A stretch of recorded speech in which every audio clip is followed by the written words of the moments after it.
Okay, so welcome everyone to the invite session on the effects of COVID-19 on gender inequalities. So the session will include two presentations. We will have like 30 minutes for each presentation. So first, Lydia will present her joint work with Yarin, Libertad, and Jennifer on how the COVID-19 lockdown affected gender inequality in paid and unpaid work in Spain.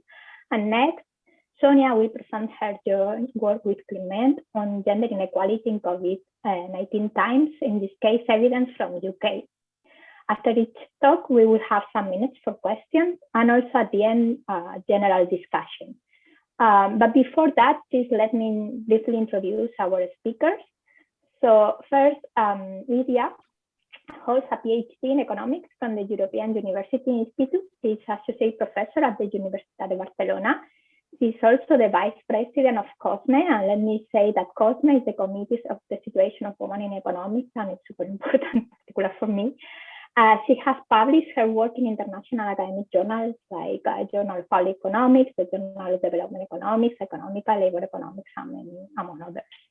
On the other side, Sonia is professor of economics in the Department of Economics of the University of Exeter, and she is also an editor of the Review of Economics of the Household.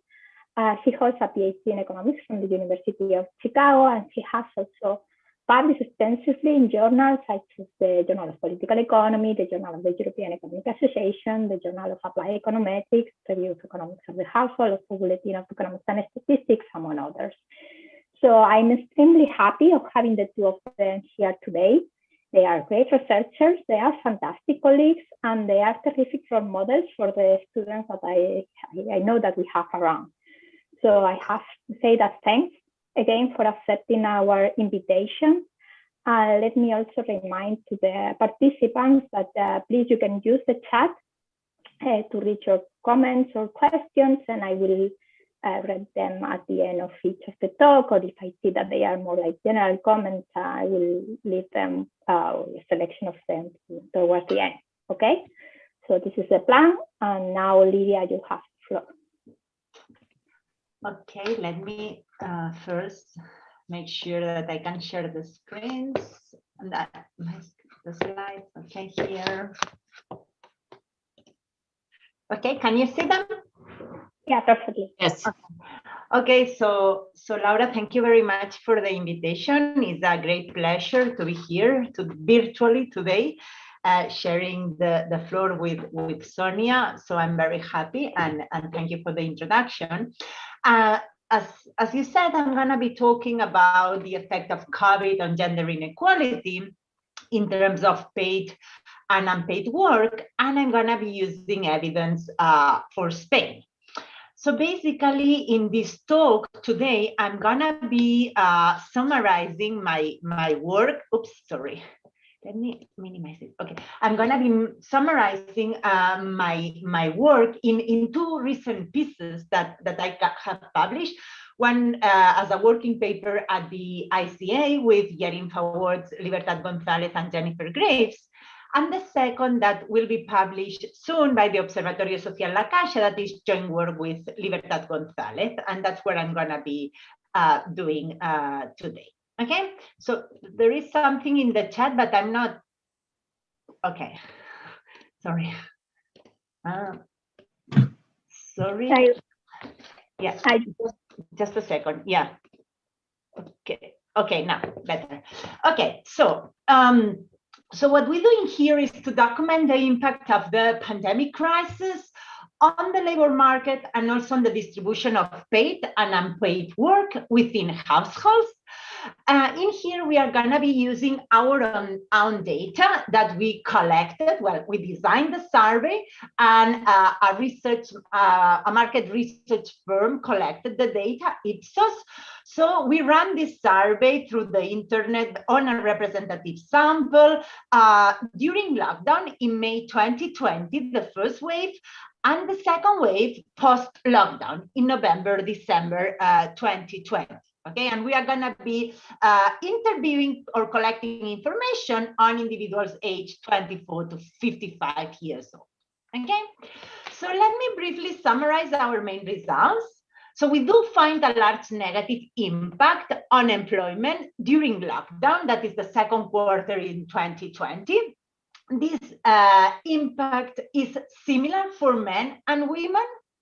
We are also gonna document or show an important role for furloughs in mitigating the negative effects of the crisis on employment. And we're also gonna show some evidence. I'm also gonna show some evidence on a partial recovery by the end of 2020, okay? And the second important result that I'm gonna be documenting is an increase in the gender gap in total hours worked, in paid, including paid and unpaid work. And this increase is due to, on the one hand, a smaller decrease in paid work among women during lockdown, and a larger increase by women in unpaid work. Okay, so as a result, we observe this increase in the gender gap in total hours worked. Okay. So nowadays there is an extensive or a relevant literature documenting the impact of the pandemic in different countries. So here I list a few of them, the most related to our work, about the impact on the labor market and the allocation of time within families, with evidence for the US, UK, Germany, and Italy and other countries. Okay, so to summarize the main results in this previous literature, so what these other papers find is that the pandemic crisis has affected women more than men for at least two reasons, okay? So the first one is that there are larger employment losses among women, and therefore many authors refer to this recession as a she-cession, okay? And the reason for this she-cession that affected women more than men in this paper, according to these papers, and different from previous recessions that affected male employment more than men, more than women, sorry, is that women are employed in high contact service sectors that are more affected by the contention measures, okay, such as restaurants, hospitality, and tourism, okay? And the other second reason why women have been more affected during this crisis is because women have been disproportionately in charge of the dramatic increase in care needs within the family. Okay, where these care needs have taken place mainly or mostly during working hours. Okay, so those are the results in these other papers. Now I'm going to summarize the results in my work, and I'm going to divide this presentation in two big blocks. Okay, first I'm going to be talking about the effects on the labor market, and then I'm going to move to the effects on the distribution of paid and unpaid work. Okay, so in the labor market, what we find is evidence of, or we document large employment losses that are similar for men and women. Most of these losses are going to be covered by furloughs. So when in furloughs or desertes, so with desertes, with this policy, the government subsidizes firms to keep workers on the payroll while the firm is inactive or was inactive or with reduced activity due to the pandemic, okay? So workers on furlough or ERTE are not actually working, but they are getting paid and they are counted as employed, okay? So with this policy, the effect on employment has been mitigated, okay? So we also gonna document a partial recovery by the end of 2020. Okay, so we also find evidence that low-skilled workers are more affected by the recession, and that the recession has increased the percentage of workers that are going to be working from home. Okay, and this percentage is larger among women. Okay, so women are more likely to telecommute than men, in particular during the lockdown. Okay, so first, let me show you the results at the aggregate level. Okay, so here I show you in this graph the employment trends computed from the labor force survey for the last decade. Okay, where employed means that you are working. Okay, and we see in blue men, in orange women, and we see this gender gap over the whole period of about 12 percentage points, okay?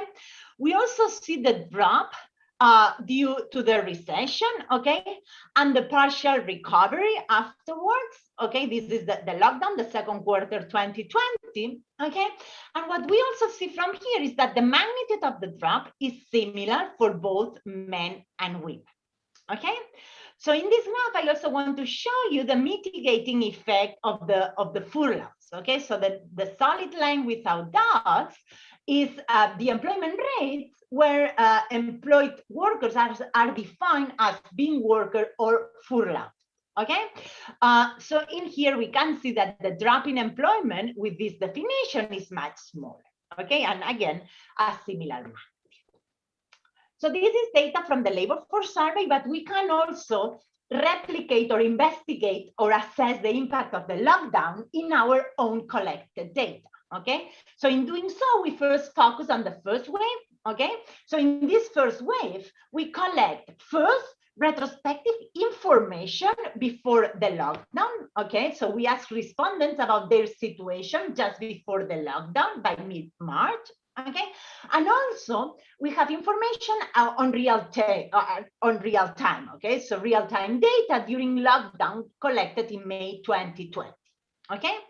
So with this information, we can estimate this empirical model where the dependent variable Y is gonna be the labor market outcome of interest. We are gonna have a female indicator to capture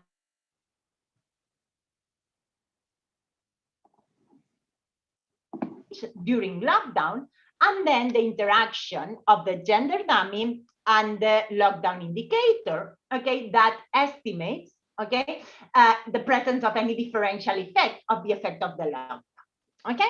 And then in this model, we can also control for individual characteristics, okay? Or because we have information for the same individual at two different points in time, we can estimate a model with individual fixed effects.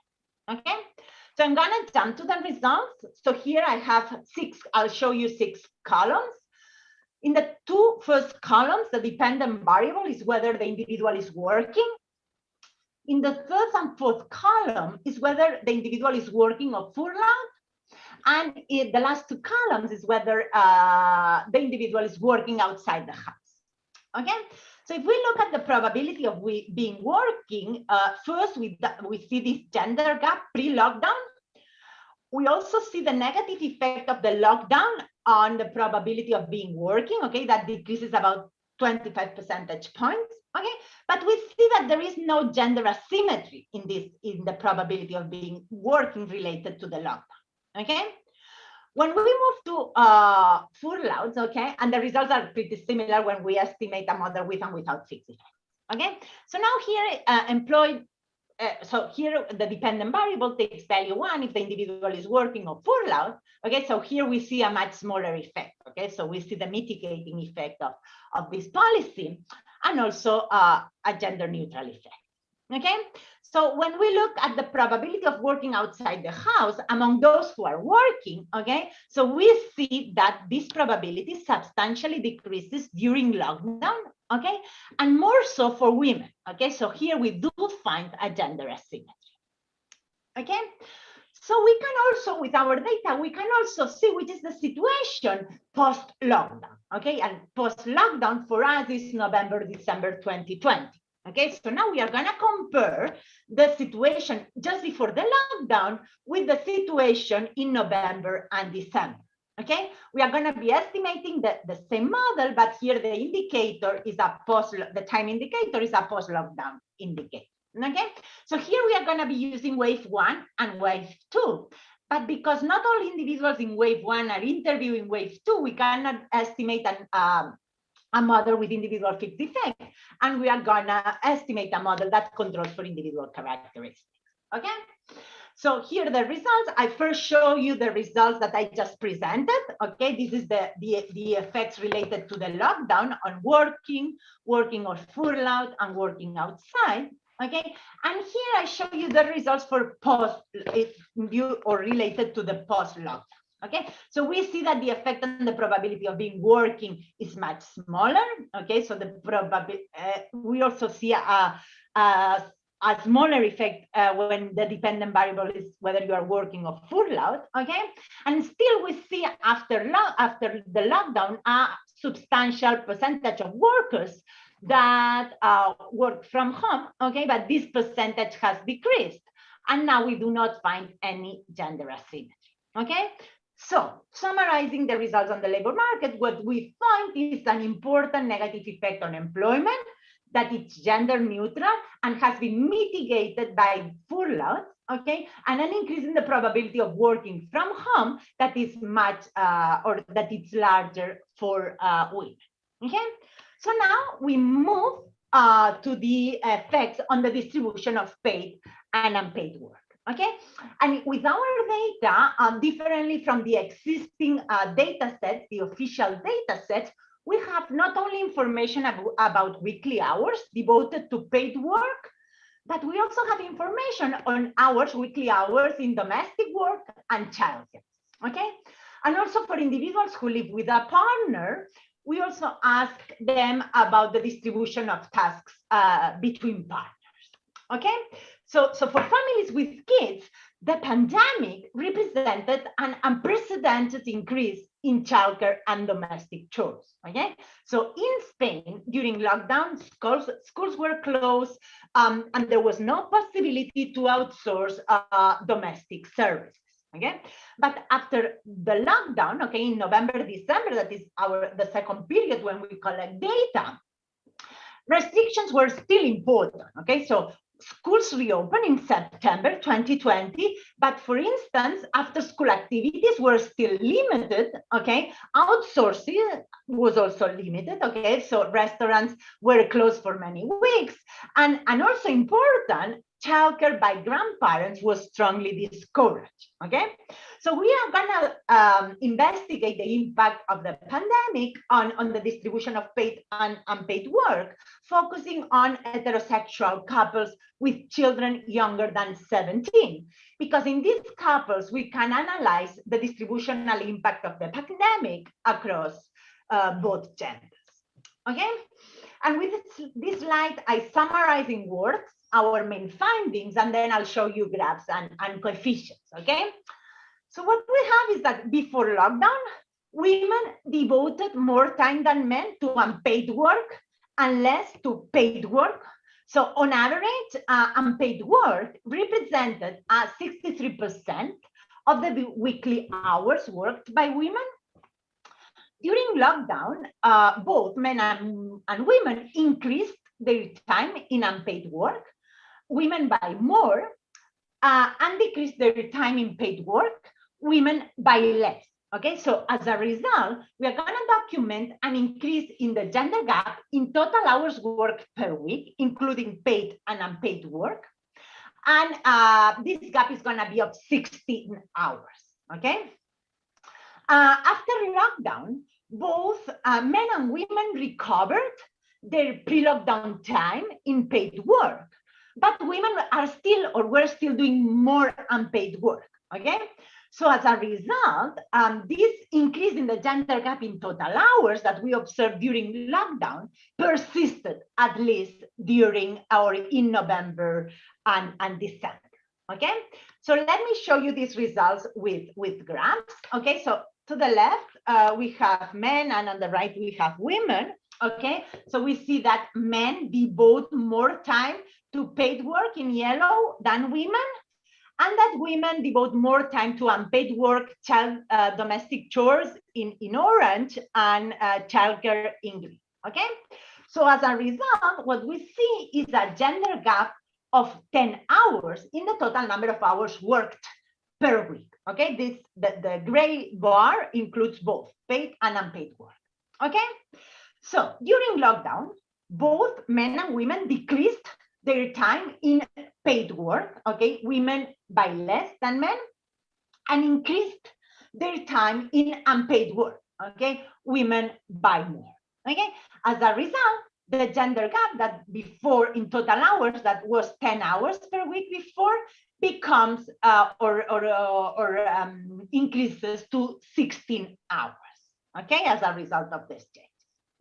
What we see post-lockdown is that both men and women recover their activity in paid work, okay, but that women are still doing more unpaid work than men, okay? And as a result, we still observe a gender gap in total hours worked, and this gap is of 15 hours.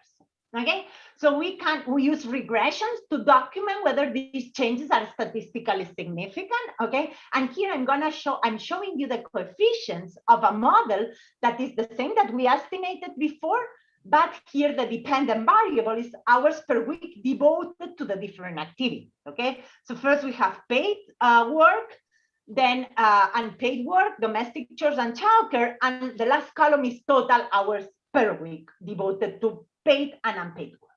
Okay, so what we see is that pre-lockdown, we see the gender gap. So women were devoting less time to paid work and more to unpaid work. Okay, and a gender gap of about 8 hours. During the lockdown, we see the drop in hours in paid work, both for men and women. The increase in unpaid hours, both for men and women, okay, in domestic chores and childcare, both increases, and a reduction in total hours, okay? That's for men, because when we look at the differential effect, we see that the decrease in hours in paid work is smaller for women, okay? We see evidence of somehow an increase in hours in unpaid work that resulted, okay, in an increase in total hours per week. Okay, in the total hours worked per week, a positive gender gap. Okay, so now what we do next is to see what happens after the lockdown. Okay, so after the lockdown, we see somehow a recovery in the number of hours in paid work, but still the hours devoted to unpaid work, okay, is larger than before, more so for women. Okay, so as a result, we see that the gender gap in total hours worked per week persists after the lockdown, okay? And in this survey, as I said, we also asked about changes in the distribution of tasks, okay? So what we observe is that women are disproportionately in charge of most tasks before, during, and after lockdown. Then during and post-lockdown, there is a bit more of sharing, okay? But that the only an interesting finding is that during lockdown, shopping is the only task that goes from a predominantly female to a male activity, okay? And I'm gonna show you this with a graph, okay? Here, show you the gender gaps in the shares of household chores, okay? So if you look at laundry, okay, the gray bar means that before the lockdown, okay, laundry was a 44 percentage points more likely to be in the hands of women than in that of men, okay, or in the hands of men, okay? So we see that this imbalance for most tasks pre-lockdown, okay? We see that during lockdown, there is a bit more of sharing, okay? The gender gap decreases, but it only turns negative for shopping, okay? And that post-lockdown, okay, so there is a bit more of sharing in most tasks, okay, but shopping that became a male activity, now it's equalized, okay? So a similar pattern if we look at childcare, okay? And finally, let me show you this graph. Well, because the pandemic led us with a new task, okay, with a new family responsibility, that is the fact of staying at home with the kids when they cannot attend school for a COVID-related issue, either because they are sick or they are in quarantine, okay? So in our survey, 28% of the respondents had to stay at home with the kids since September 2020, okay? This information is collected in November and December 2020. Okay, so from this graph, we see that 49% of the time, okay, it was the mother who stayed at home with the kid, okay? In 27% of the cases was the father, okay? 13% grandparents, or 11% other arrangements, right? So here again, an imbalance in the distribution of this new task, Okay, so now the big question is, why do women support a larger burden? Okay, so what I have documented here is that the effects of the COVID crisis have been gender neutral in the labor market, okay, but very gendered in the distribution of unpaid work. Okay. Moreover, I have documented that the pandemic has exacerbated the double shift among working women. Okay, that it's women after finishing their paid work, okay, they continue working in or devoting a lot of hours or more hours than men to unpaid work. Okay, so I would like to highlight two possible explanations, though I'm not able to provide evidence that those are the causes of this gendered effect. So the first one is the presence of traditional social norms that allocate the role of main caregivers to women, okay? And the second possibility is that women have more flexibility at the workplace, okay? So regarding social norms, so what I do in this graph is to show you that the gender gaps in paid and unpaid work, okay, have been much larger, okay, the increase in or are much larger among traditional families. Okay, so here in the left, we have traditional families. So we define traditional families as those families where women were doing more childcare pre-lockdown, right? And then we see the changes. Also here we see the gender gaps in paid work and unpaid work before the lockdown, during lockdown, and post-lockdown. Okay, so we see that these gender gaps are much larger in traditional than in non-traditional families. Okay, so another possibility is that women have more flexibility at the workplace. So before the lockdown, that is the dash bar, the percentage of men and women who thought that their working schedule allows them to balance or debalance between family and work was pretty similar. Okay, so this 56% men, 57% women. Okay.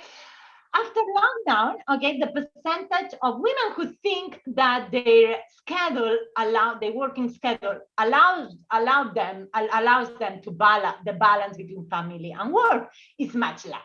Okay, so it has increased much more for women than for men, right?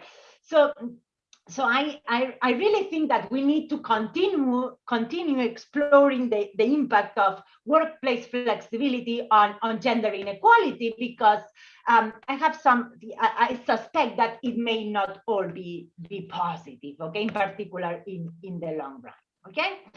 So let me now conclude by saying that we document important employment losses among both men and women in the second quarter of 2020 as a result of the lockdown, that these employment losses were largely covered by furloughs, and that we find evidence of a partial recovery by the end of the year, 2020.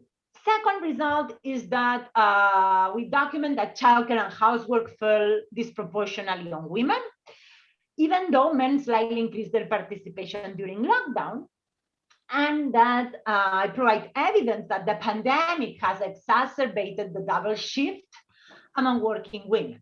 Okay, so I have also presented suggestive evidence that in a context of traditional social norms, flexibility at the workplace may exacerbate gender inequality in the labor market and at home.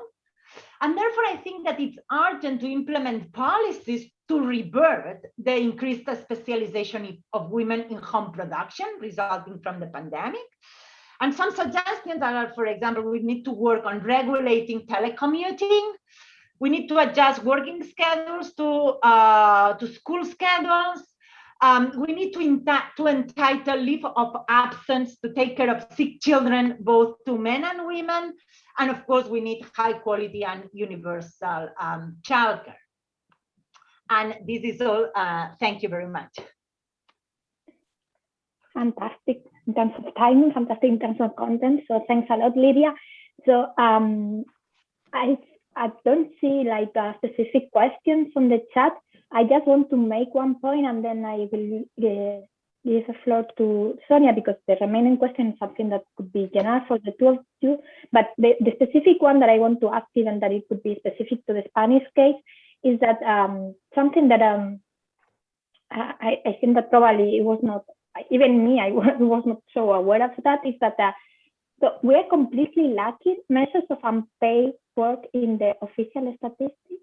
So we don't have any way of measuring all these. I mean, apart from the time you started, but the problem is that they are not that, I mean, we don't have it with every year. So, but there's no way of measuring this kind of magnitude of unpaid work in the labor force survey, for instance. Right. I don't think that in the labor force survey we have this type of information. I mean, at the most, what you know, if someone is not working, whether the reason for not being working is to take care of the family. That's but they are not working at all, no? Yeah, but I don't think there is. I mean, I think there is the question of how many hours did you work last week, but in paid work. But there's no question of how many hours did you devoted to unpaid work. And then there is the time use survey that is the one that, for instance, I used to evaluate the impact of the paternity leave policy. I think we use the time use survey, but in 2010. So exactly. So the problem with this time use survey in our case is that we don't have it like we only have it from time to time. So it's not something that we can do. So there is another question now. So I don't know whether you have seen the chat. If not, okay. Let me see. Yeah. Do you control for the partner labor status before, during, and before lockdown? Okay, so not in the specifications I show you, but in the new version of the working paper, we do control and things do not change much. Okay, and also independently of the gender of the partner. Okay, so that's the first question, and the second, Jose, thank you for the questions. And the second one, are you planning to do a third survey? Yeah. After normality is recovered, yeah. So yes. Actually, we have a project together, and I think I'm gonna use part of the money to run the third wave. Yeah. So, there were a question even before the ones of Nacho.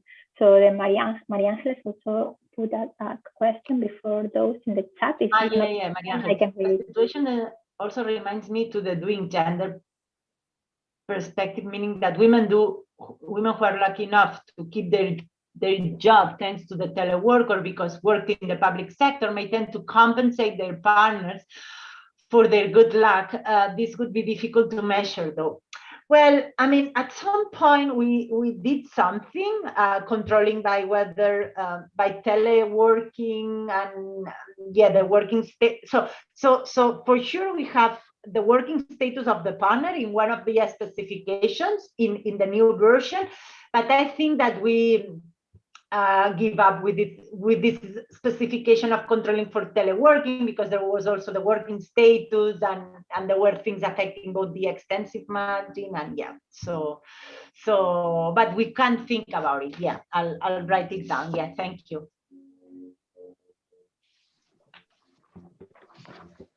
Okay. And one final point, just in case.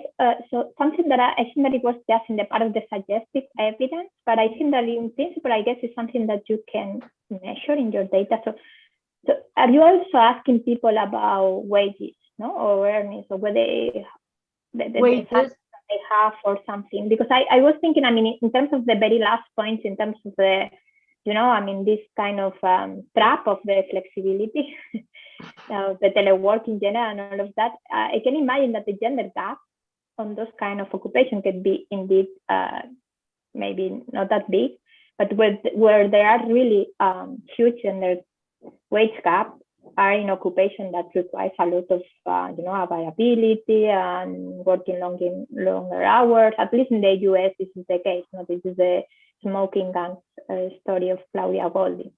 So I don't know whether indeed where you can see. Well, we don't ask about the wage gap. So we don't ask about wages. We ask about contribution to monthly income within the household. Okay. So we know who contributes more, and we also play around with that, but we didn't have we try to classify observations about power and non-power gap. So things like that, but we didn't have enough power maybe to do anything meaningful. So I see. Okay. So thanks. Okay. Thanks. So after this 5 minutes time for a specific question. Now let's give the floor to Sonia. Okay, so I'm gonna stop sharing. Yeah, and now she can Okay. learn about the UK experience and also learning a bit more about more outcomes apart from the more like related to labor. Can you see the slide? Everything is fine? Okay. Okay, so I'll get started. So yeah, so thank you very much for inviting me. And yeah, I regret not to be there in person and be all together, but let's hope for an improvement in the future. So I will use primary data collected during the pandemic in this talk, and specifically the data that we collected in our 2 surveys. So the first survey was done in June 2020, so exactly 1 year ago, and the second survey was done now in June. So basically it's almost real-time data, so very super fresh data, and this is a follow-up survey. So to run these surveys, we used the online platform Prolific, and we focused on the UK. So all those are participants and respondents in the UK. So conditional on taking our survey in June 2020, these are people who are representative of the UK population by age, sex, and ethnicity.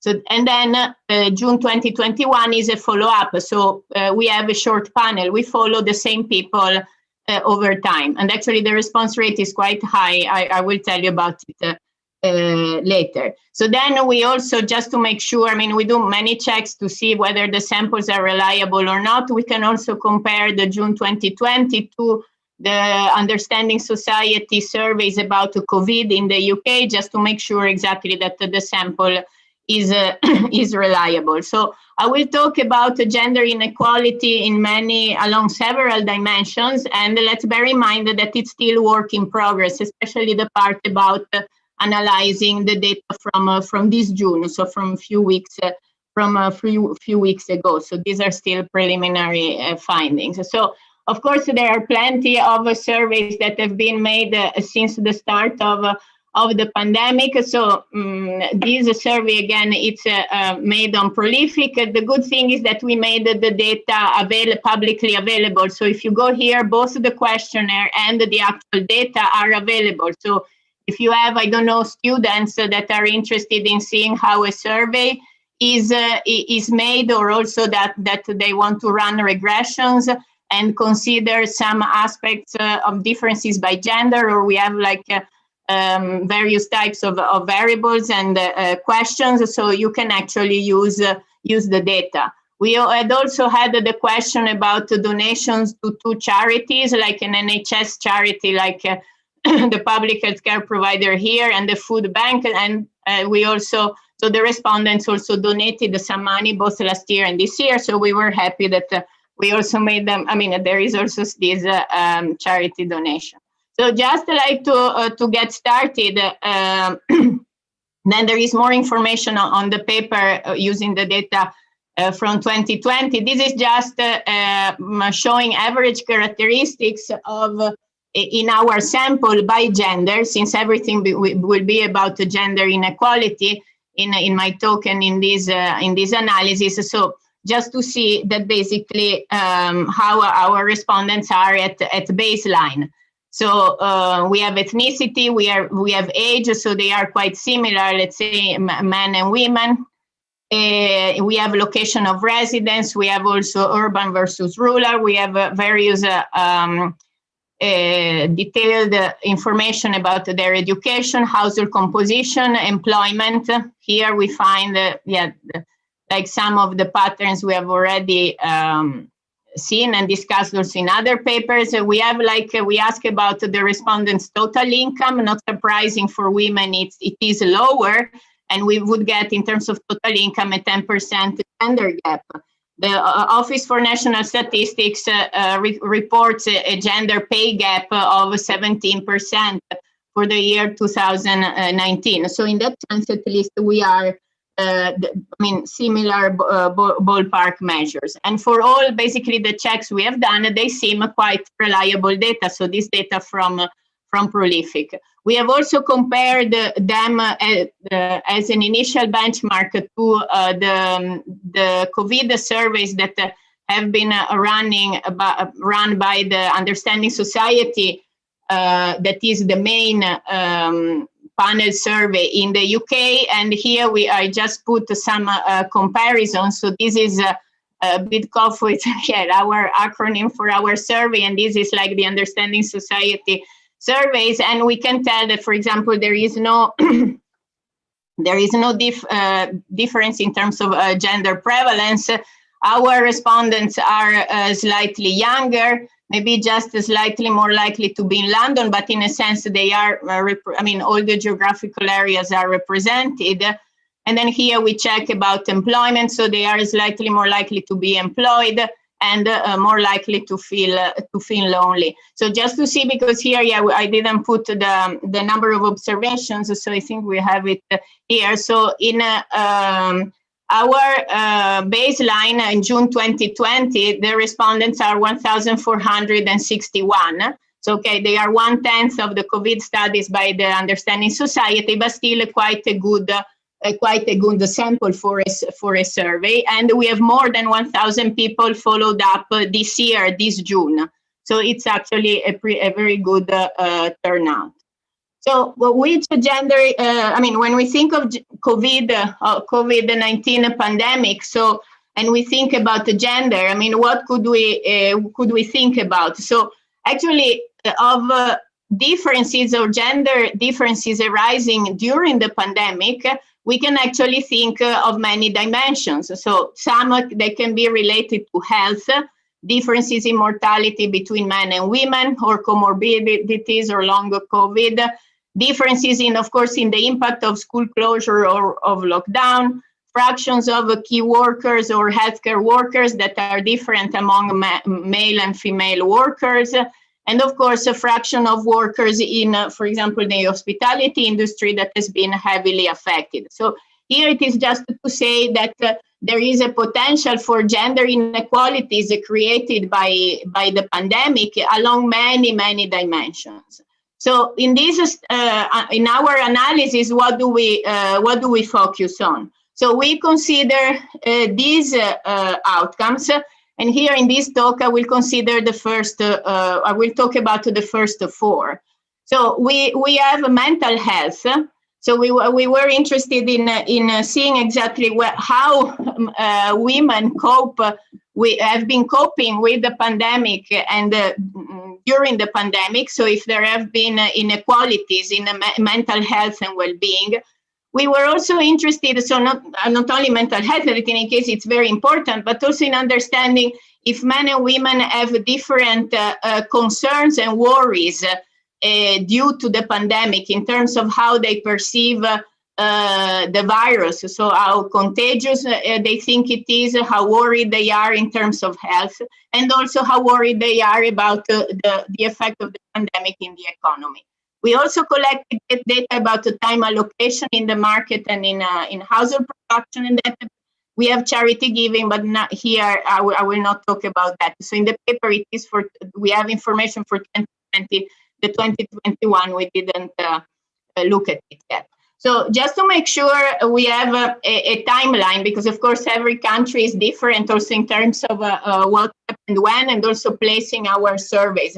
So basically, our first survey is in June 2020, which happens exactly after the easing of the first lockdown. So we surveyed the respondents basically 3 months after the beginning of the pandemic. Then in the UK, in November, December, there is the second lockdown. However, schools remain open. Everything else was closed, but schools remain open. Then in January to April of this year, there is the third lockdown. Schools are closed and open only to parents that are key workers or critical workers. And then we have our second survey, the follow-up now in June 2020, that is basically after the easing of this third lockdown. So to us, it is important that our follow-up survey happens in the same cycle in terms of lockdown, so meaning after an easing of a lockdown, but also it is very important that it happens exactly in the same season. So it's the same season and the same month. So it's the beginning of the summer last year. So that was the first year of the pandemic, and it's the beginning of the summer now as well.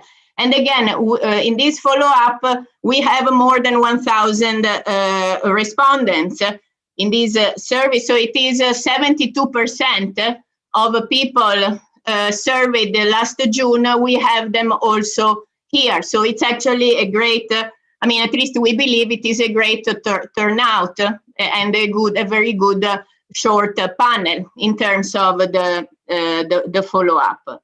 And again, those surveyed in June were representative by age, sex, and ethnicity of the UK population, those surveyed in June 2020. So this is about the timeline. What did we find the last year? So when we analyzed the data from our survey in June 2020, so we found that women's mental health was worse than men's. We have 4 mental health outcomes that I will detail in a moment. So the generalized anxiety disorder, depression, prevalence of anxiety attacks, and loneliness. We had also found that women were more concerned about getting the coronavirus and also spreading the coronavirus than men, and they perceived that the coronavirus as more prevalent and more lethal than men did. They were also more likely to expect other lockdowns or other outbreaks, and they were more pessimistic about the UK economy, so about the state of the economy. We had also found here, I'm not talking much about that because Lydia illustrated like all this issue very well. So we had also found like some gender patterns in terms of childcare and hours of work, and we had found that women donated also more to food banks than men, sorry.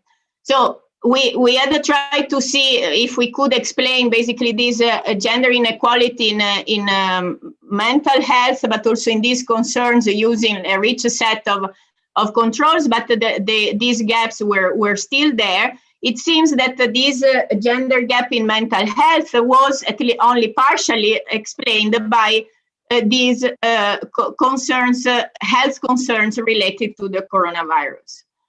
So how are we doing that? And we are also still doing it now that we have the 2 surveys. So we work with gender gaps, unadjusted meaning no controls, and then we use like various sets of controls. So we use a very simple regression. So we have various outcomes, the Y's, so the various outcomes we look at.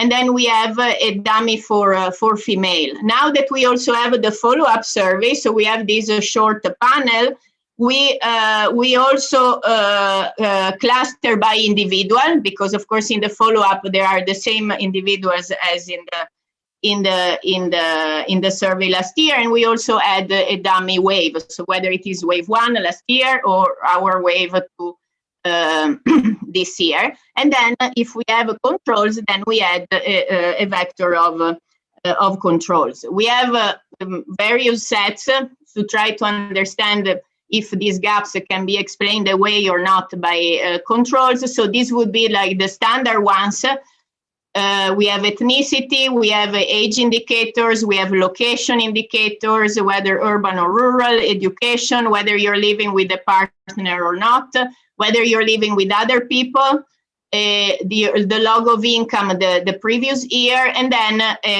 your employment situation, so working outside home, at home, or being unemployed. When we use additional controls, we have also the following. So we have more detailed information about the number of children by age category. So if they are very small, school age or teenagers, if you live with individuals who are aged 60 or above, we then may use or not. These are also outcome variables, but we may use to try to see if they explain away mental health. We may use also time allocation, these health concerns or economic concerns. So basically this is the simple structure and the simple methodology we use. So let's focus on the main outcomes. or along the list of outcomes. So let's focus on the first ones, the mental health one. So just to be clear, so I said that we use 4 measures that relate to mental health and well-being. So the first one is the GAD-7 is a 7-item scale. So it's upon seven questions and then summed up. So it's called the generalized anxiety disorder. So it asks like how you were feeling in the last 2 weeks. This is a measure that is widely used. It's like a diagnostic tool used also in primary care settings, so that they are used by practitioners to detect and spot mental health issues. So you have questions about feeling restless or feeling worried all the time or afraid. Then there is another question about depression. So are you feeling depressed or hopeless? Have you been feeling like that in the last 2 weeks? There is a question that is more specific about anxiety, because sometimes it says that, it is reported that these can be strongly different by gender. So we have a measure of whether you had anxiety attacks or panic attacks in the last 2 weeks. And then we also have a question about loneliness. This we take the same question that is available from the Understanding Society. So this is in the last 4 weeks, how often you have felt lonely. So this is more a measure of well-being rather than mental health, but in a sense, so here we have a wide array of measures. So let's start to look at the gender and the various measures. So here I will show you, these are levels, but then I will mainly show you percentages, so it's also easier to check. So just to say, so here basically I present evidence for both the last year data and this June. So it's just a few weeks ago. So we have for men and for women, and then here we have for both years. Again, across measures, since these are levels, we cannot compare them. That's why then I will move to per gap in percentages. But this is basically just to show that they seem, even if when we look at the levels, they actually seem quite persistent. And when we were working with just the 2020, we checked comparing like with existing literature to see that at least some measures were in similar, or at least nothing was completely off track with respect with what the literature had shown. These are the gaps by gender. So I would say these are the ones that we prefer to look at for now. So these you can compare, because exactly they are in percentage mean gender gap in mental health. So we have the 4 the dimensions that we look at in mental health in 2020 and 21. So basically here we can compare. We have with no controls and controls, and this is already the gender gap. So now there is not men and women, because it's already the gender gap in percentage. And so basically, again, so we work with gender gaps, and because we are interested in gender inequality. So basically our question is, so how women have been coping during the pandemic compared to men. So as the inequality between men and women changed over time during the evolution and during the pandemic. So as the inequality between men and women increased, stayed the same, or decreased during the pandemic, of course, in these dimensions.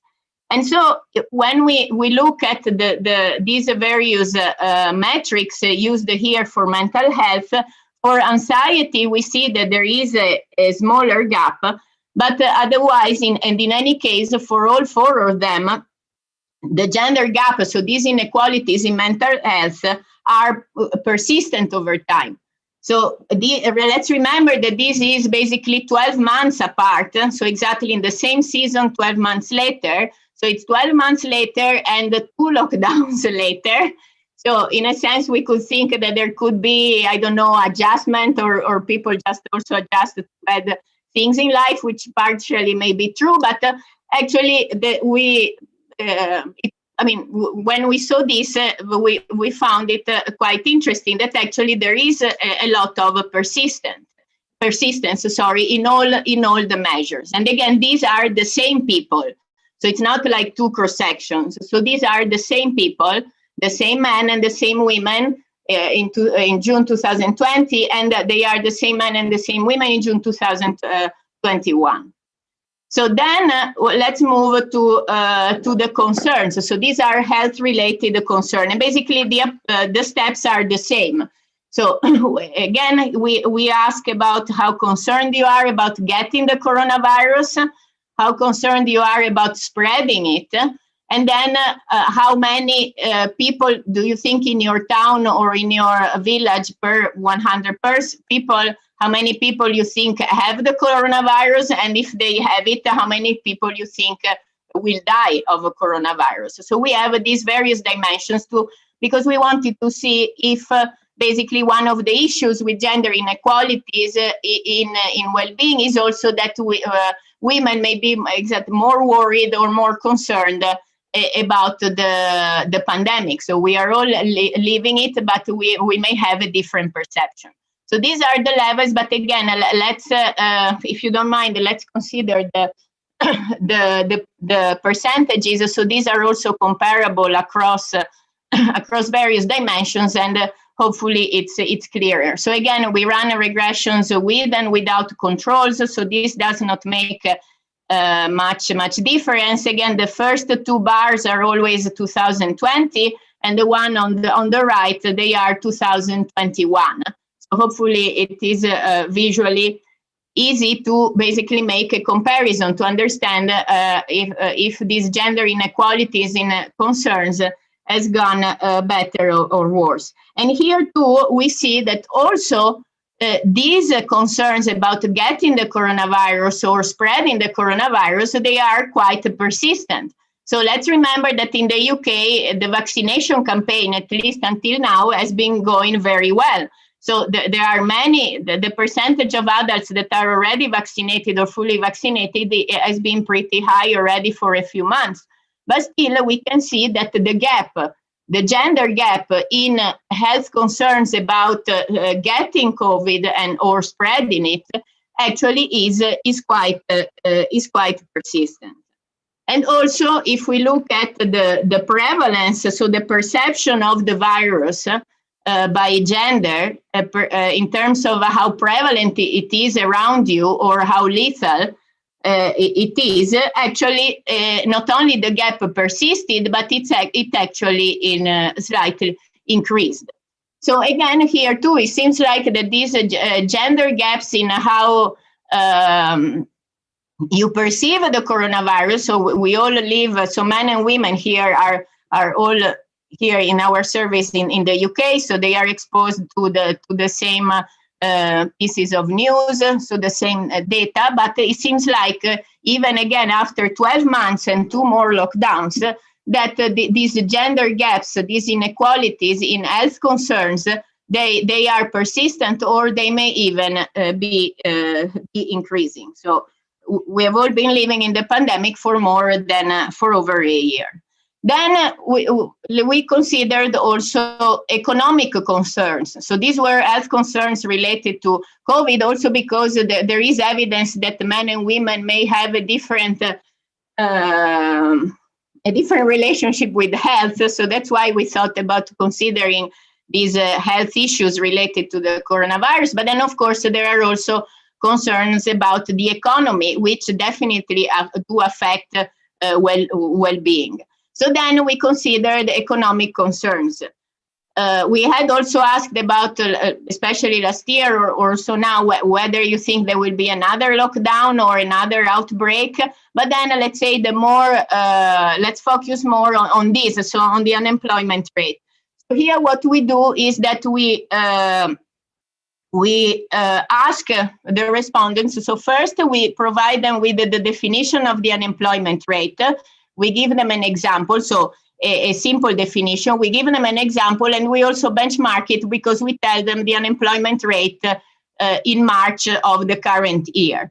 And then after basically providing the information, so that then the gender difference is not due to maybe men know what the unemployment rate is and women don't, or the opposite. So it's not due to that, because we give them all the information.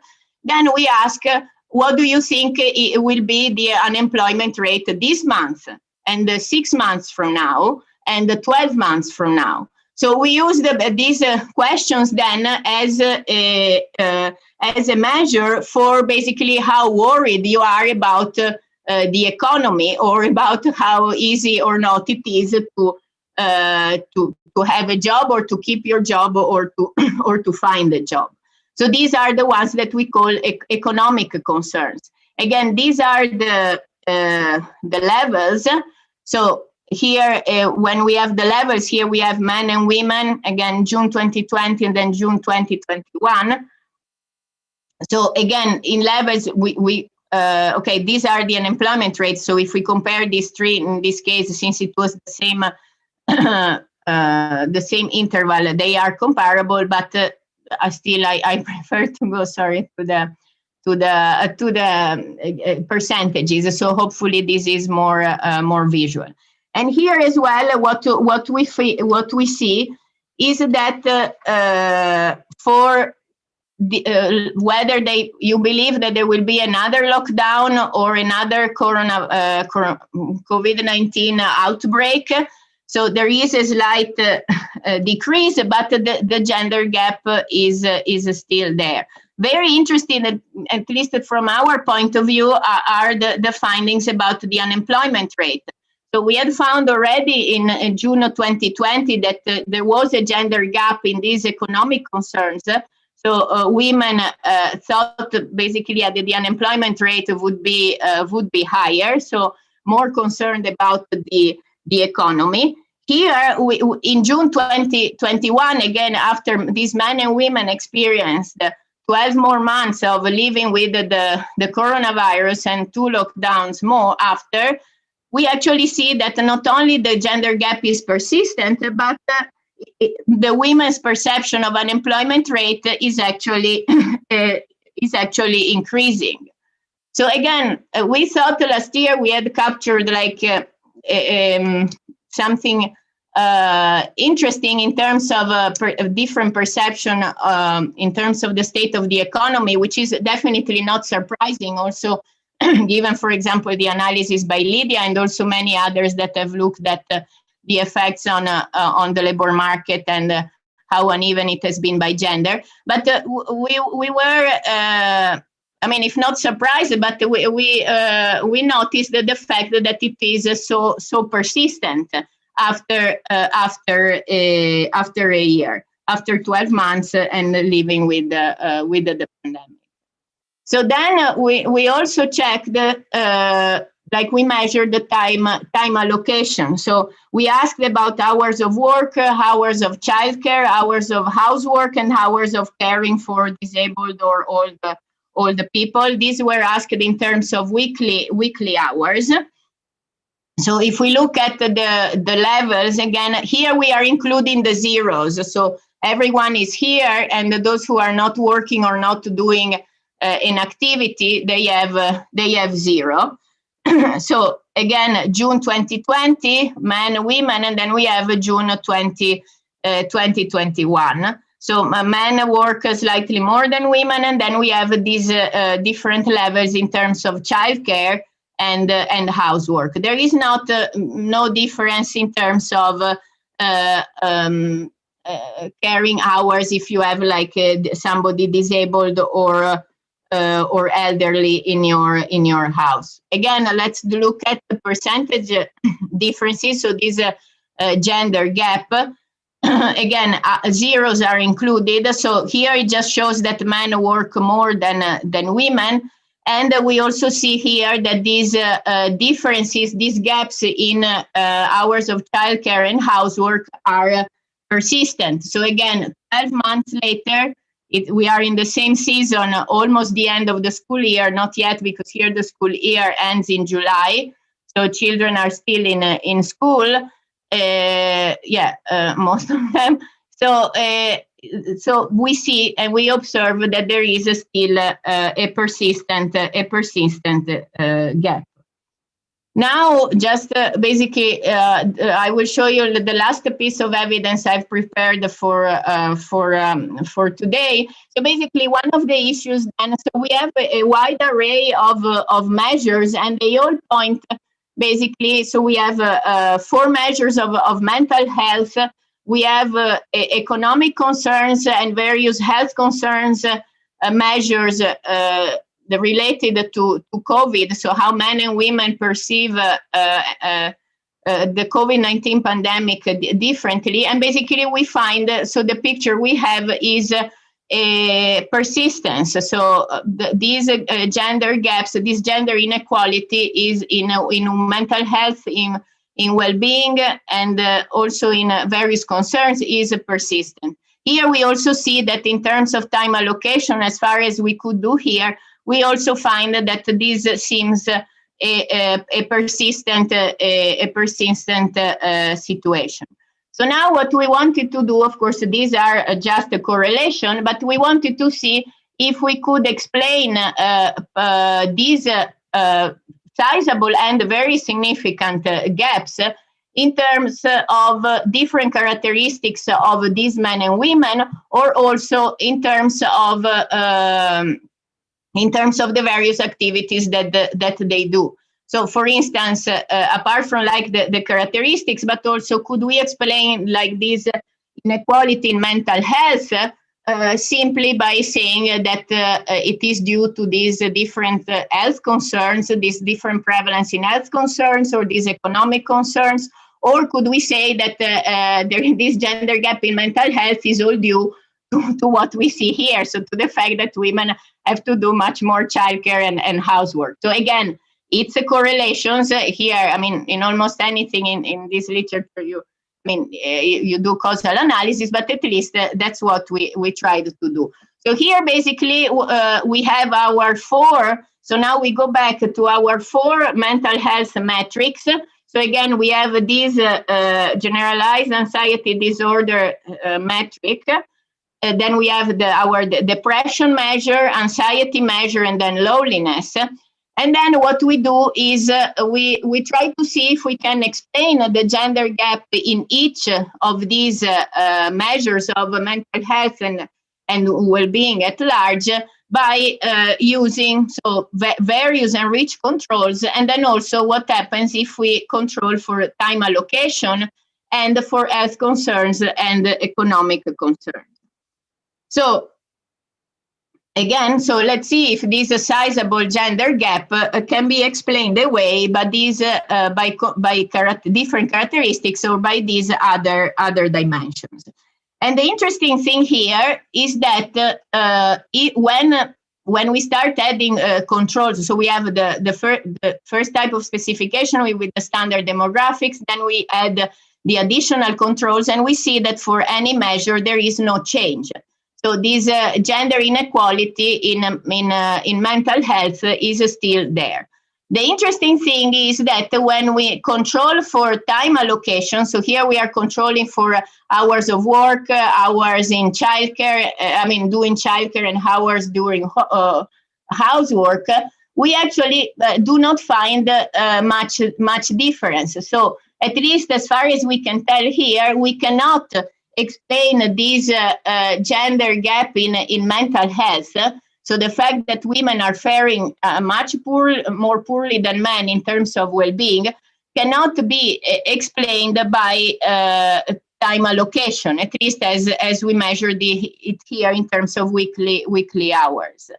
It seems like that the only one that makes a difference, but it's still just explaining it partially, are these concerns. So when we control for these concerns, so the economic concerns and the health concerns, so this seems to be the factor that contributes the most among the ones that we can measure to this inequality in mental health. So health concerns and economic concerns, so seems to be the relevant factor explain gender gap in well-being. But again, it does not explain it away. So it, even when controlling for this, so it does explain it, but it does not make it go to zero. Maybe here for loneliness and depression. But this is basically what I wanted to show. So to see, so that we have like persistent gaps, and they don't seem to be explained by the fact that men and women in our in prolific may be different, or by the fact that they may have a different time use.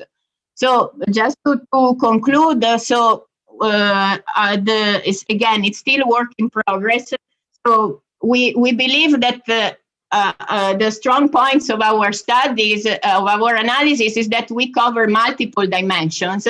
So we wanted to look especially of multiple dimensions of well-being, but also measuring these concerns about the economy and about health, and having them all in the same survey to try to dig a bit deeper in these gender inequalities in well-being. Another strong point is that we as of now, so we do have a panel data with a very good, a very high response rate. So we have 2 surveys, so it's a short panel, exactly 12 months apart. So in the same season, with more than 70% of response rate, and with more than 1,000 respondents. So that's quite high for being a survey that is not like the PSID or anything like that. And the data are publicly available. So once we finish analyzing the June 2021, then we will also make these publicly available, so that we will have both. Of course, we have weak points.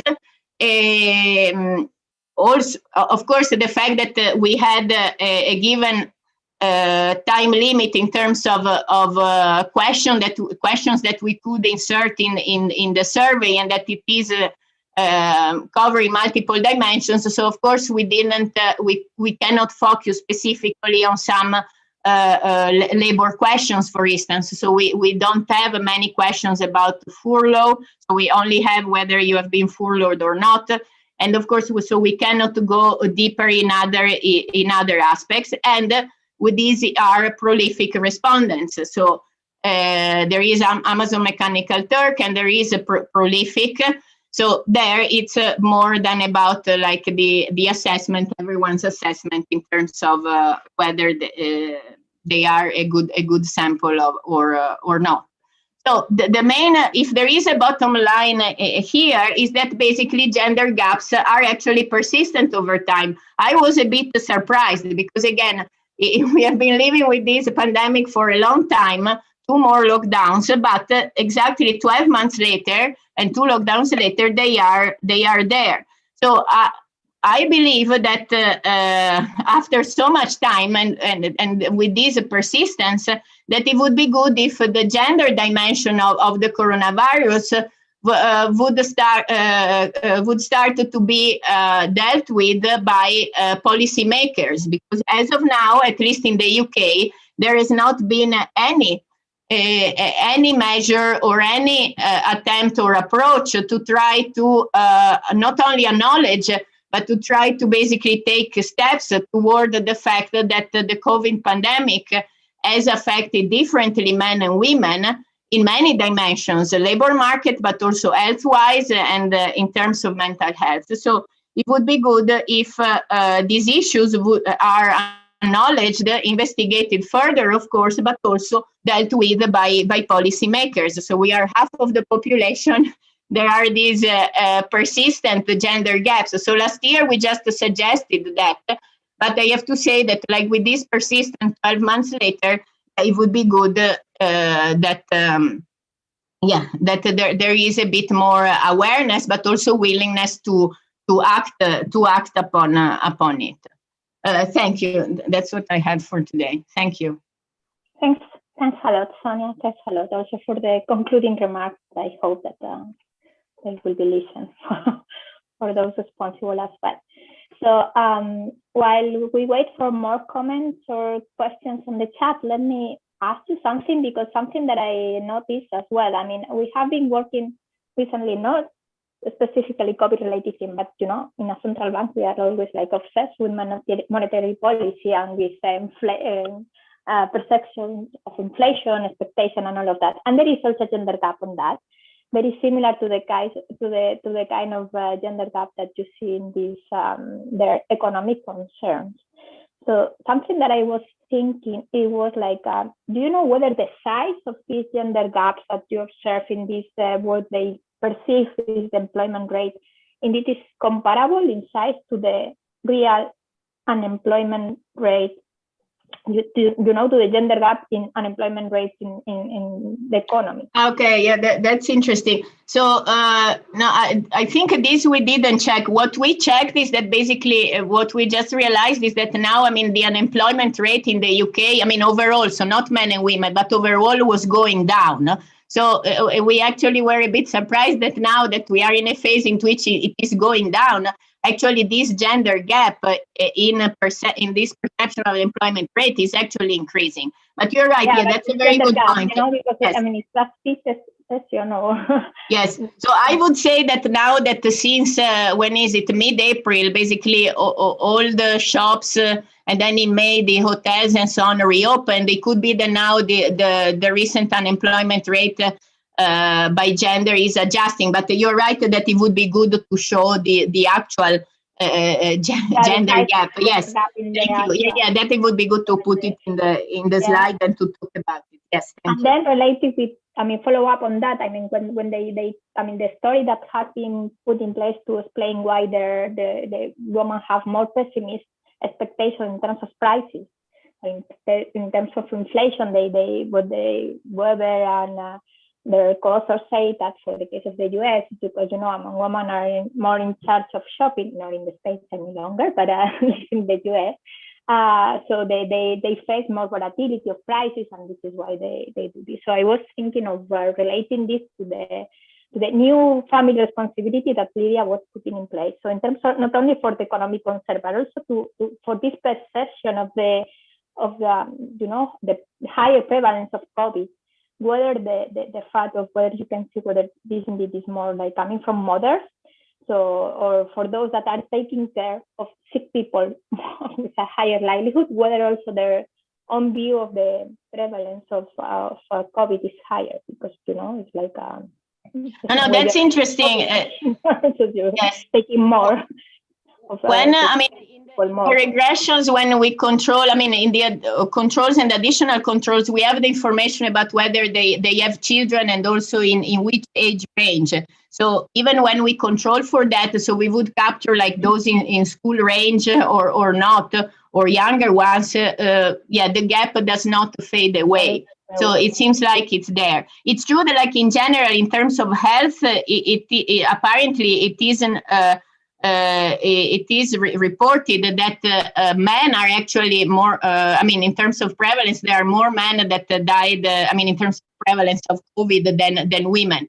So in that sense, at the beginning, actually, we were not expecting also such like a significant gap in, for example, in concerns about how lethal or how prevalent it is. But it's true, I think, your point is important, that it's not only whether you are a man or a woman, let's say physically, but also about the activities. So, for example, if you are the one that still has to go to take the children to school when it's open, or to go shopping, or also it is true that there are more women in the healthcare sector, working in the healthcare sector, than men. So actually, in the data we see that they are more exposed, so they have jobs. It's more likely that it's women who have jobs who are that are exposed, where they are exposed to the coronavirus, or because they are like more nurses, or working in elderly houses and things like that. So it's not just physically, but also exactly in terms of activities, job-wise, and maybe shopping or other activities. But all the controls we have. So we also have: do you work in the healthcare sector or not? So we have these questions, but these they don't make it fade away. So. Thank you. So now we have a comment, a question. I don't know whether you can see the chat. It's nice and ready for you. Yeah, sorry, I think now. Yes, thank you. Yeah, so is it, do you control for? Oh, yeah, this one, yes. So do you explore differences in critical and non-critical workers? So yes, that's a very good question. So we have, so we ask whether you are a healthcare worker or not. So do you work for the NHS or not, healthcare worker? And then I think we also ask, are you a key worker or not, which was the definition that the government used last year, then to check which parents could send the children to school, also when the schools were closed for everyone. So last year, the definition of key workers basically includes those working in basically hospitals or residential care homes, and those working in supermarkets or activities deemed essential. This year, the UK government included also the definition of critical workers. So it has allowed other type of occupations to basically enter in this list, which means that when schools were closed, these parents who had these jobs, they could send the children to school, although schools were closed for everyone else. So just to clarify, basically key worker and critical worker. So what we do is we control for that when we compute the various gender gaps. We didn't do like a difference between the two. So we could try. I don't know if then there will be enough in terms of a sample size or enough power. But what we did so far was basically to control for you. I mean, if you were working, whether you were a key or critical worker. As far as I remember, it doesn't make any difference. But we can go back and check it better. Thank you. But they are not a big percentage of the population, so we are talking about a few more occupations. So, but thank you. Are there other questions? Sorry, no. I have another one, if I may. So this is super basic, but it's just a matter of okay. So is one more coming, but in the meantime, what they are doing instead, I mean, what they are stopped doing. I mean, if they are working more or less, I mean, this woman, they are doing not that less work, paid work, but they are doing, of course, much more hours of unpaid work. So what they are losing, so they are sleeping less, they are having less leisure, or what they are doing. I mean, it's what is the margin that we are losing? Yeah, that's it. Is it a question for me or for Lydia? Because maybe you know. I mean, so we don't. It could be personal as well, but you know. I mean. No, yeah, exactly. And then I can say the personal answer. So basically, I mean, so in our in the questions about the time allocation, so we ask about weekly hours. We don't ask about leisure. So we try to get and we don't ask about sleeping. So we have hours worked, childcare, housework, and then caring for disabled or elderly. So exactly. So you're right that we leave out a few dimensions. So there is sleeping and there is leisure. Still, yeah, we would say that both of them are desirable, sleeping and leisure. So in that sense, if basically everything else is, or like if childcare and housework is going up, is probably is that at least one of these are going down. I mean, from anecdotal evidence, also when you read like in newspapers or things, yeah, it seems like which could be also part of the explanation for these like inequalities in basically partially just well-being or this uneasiness for women. I mean, yeah, from a personal point of view, it's both leisure and sleep. So, yeah, I don't know if then we want to run a survey on yeah. But yeah, would be interested to hear from Lydia also. Well, I know I was reading this comment on the chat while Laura was asking the question, and I was thinking about the answer. So your question, Laura, is whether we are sacrificing sleeping and leisure.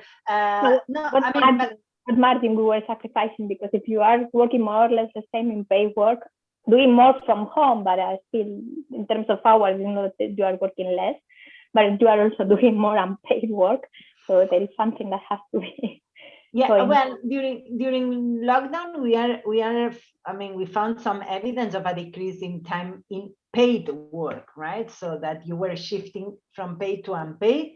But is it true that after the lockdown, okay, so the amount of hours in paid time recovered, right? So yeah, but yeah, unfortunately, we don't have data to give you a precise answer of whether it's sleeping or leisure that we are sacrificing, right? I mean, we have also seen a lot of constraints or restrictions to our leisure time, right? So at least in Spain, or well, I don't know whether it applied to all the country, but in Catalonia, we couldn't move from our city from at least 2 or 3 months. So we were very restricted in terms of leisure, right? So this may have been sacrificed a bit. But yeah, I don't have I cannot give a scientific answer because I don't have the data, right? So regarding this comment on the chat, I find it very, very interesting. And so if you remember, so maybe a question for both, okay, Sonia, but I give my answer and then you give your opinion. So in one of my slides, I wrote down that the pandemic crisis for Spain has been very gender symmetric in terms of employment, right? But very gendered in terms of the distribution of unpaid work in particular, right? So then I don't think it's a story. So these women doing more housework or investing more hours in unpaid work, I don't think it can be explained by the intra-household, the traditional intra-household bargaining power or bargaining model, okay? Because, I mean, from our survey or from our evidence, men and women are losing employment at the same rate, okay? Or employment losses have been very similar. So I don't think it's a story about power or specialization. I think it's more about gender norms and doing gender than bargaining power. But I don't know, Sonia, you are an expert on this intra-household model. So I mean, these are very deep questions and are also harder to find an answer like this. I mean, I would say, yes, that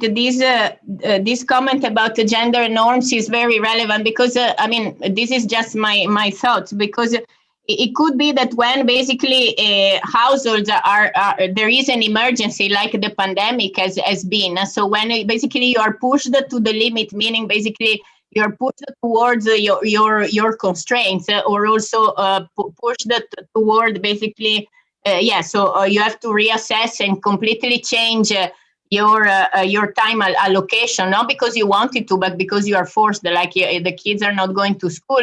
Then maybe these changes, at least temporarily, the gender norms. So in a sense, maybe, I mean, it's easy to be, I don't know, it's the same thing maybe with money. Sometimes you could say, I mean, for some people, I don't know, it's easy to be more generous when you have a lot of money. When you have zero money, of course, then you completely change your behavior. So here, but this is just my perception, it would be maybe like you allow some gender equality also in the household, but if there is like a very strong shock, then this makes you revert to the traditional gender norms.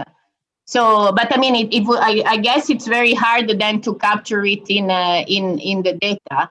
But maybe like these big spikes in like in allocation of basically childcare, or also like homeschooling.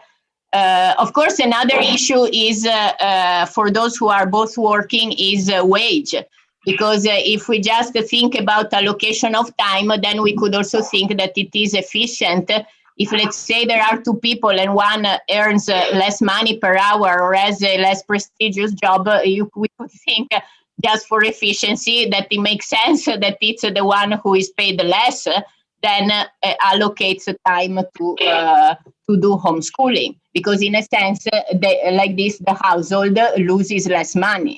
So if you put the higher paid into basically losing time working, or maybe missing up on some important meetings or whatever, to put homeschooling, in a sense, it's efficient. It's inefficient because in the long run, the household will be losing money. Maybe this person will miss a promotion, or they will just be cut out in terms of money. So, I mean, I would say there are probably both things, but also like the fact of just thinking, okay, let's sit down, who makes more money per hour, or like a comparable in terms of how much money I would lose if I spend 1 week without working, and if you spend 1 week without working, and then if it's just a matter of money, then it's just also efficient. So in that sense, it would not be gender norms.